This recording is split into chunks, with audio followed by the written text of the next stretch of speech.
A win for Swindon would not book their playoff place, but it would certainly take them a big step towards doing so. Jim Lawrence referee, away they go for heat number one, and it's Ward getting to the event just in front of Harris, who runs second with Summers third and Ayres at the back, and Ward from the outside just trapping in front of Harris. He's got the advantage. Harris in second place, Summers in third, with Ayres challenging Summers at the back. He's on the pace on the opening up with Summers, but obviously he thinks he's going to be very hot for him against these top five Swindon riders. So Darcy Ward out in front. He has been race leading and race winning throughout much of his Swindon career so far. He leads from Harris. Summers in third has proved to be a useful acquisition for the Robins this week. He picked up 5 at Bellevue on Monday, 9 paid 10 last night. Of course, he guested for the Bees here, Aaron Summers, 3 weeks ago against Kings Lynn, but wasn't well that night, only scored a point, but now right back in his normal form, and he'll be, they'll be looking at him to win the second string races later in the meeting. But Ward out in front of Harris with a comfortable third being run by Aaron Summers. So Swindon set to open up with a 4-2 in the open, and I mentioned that not being on parade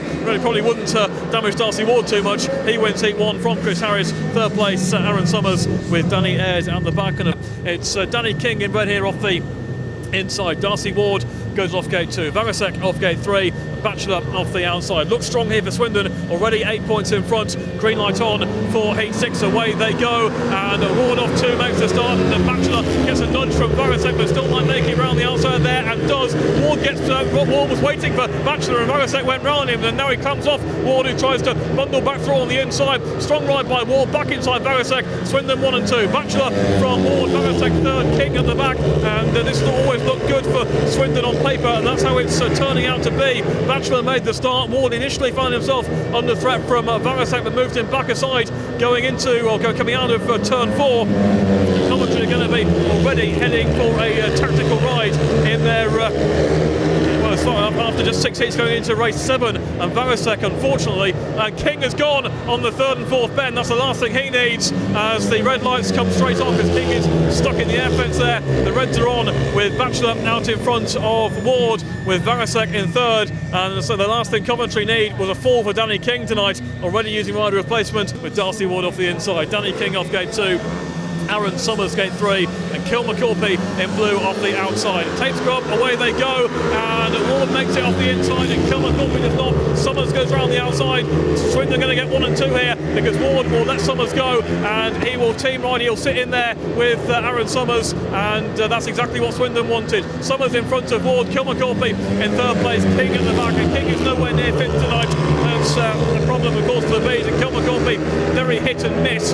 He was good in his previous ride when he 5-1'd, or he 7-1'd with Harris on the tactical ride, but that work there is about to be wiped out. Ward made it off the inside game. It's always the easiest thing to do here around Brandon.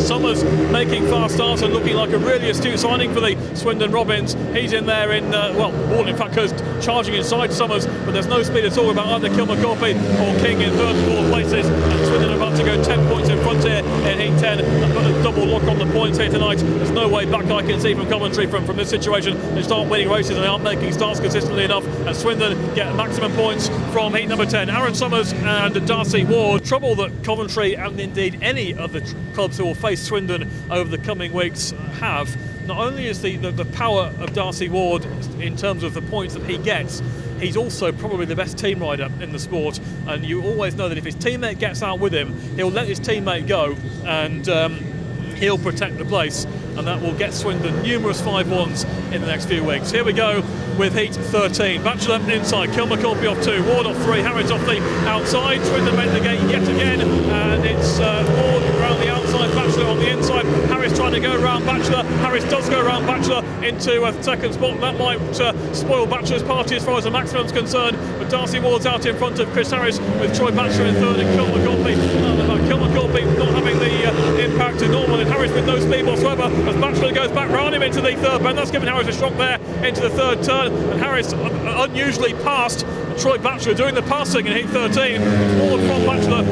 Harris Harris in third place, Kilmacorpy at the back, and no Garrity, no Robson tonight, but it also has to be said that some of these Coventry riders have had their worst nights of the campaign around Brandon anyway, even given those problems that Kilmacorpy you can put on that list tonight, as Darcy Ward race leads from Troy Batchelor, and Chris Harris won't be happy at all because he'd done the hard work to pass Troy Batchelor, and Batchelor has simply gone straight back round him on the second lap, and these two are still unbeaten. Ward wins heat 13 from Batchelor, with Harris in third place and Kilmacorpy at the back, and another 5-1 to Swindon to counter out the 5-1 to the Bees in heat 12, and Darcy Ward and Troy Batchelor are both still unbeaten here at Brandon tonight. Harris in third place, Kilmacorpy at the back, and with 2 heats to go, it's Coventry 32, Swindon 47.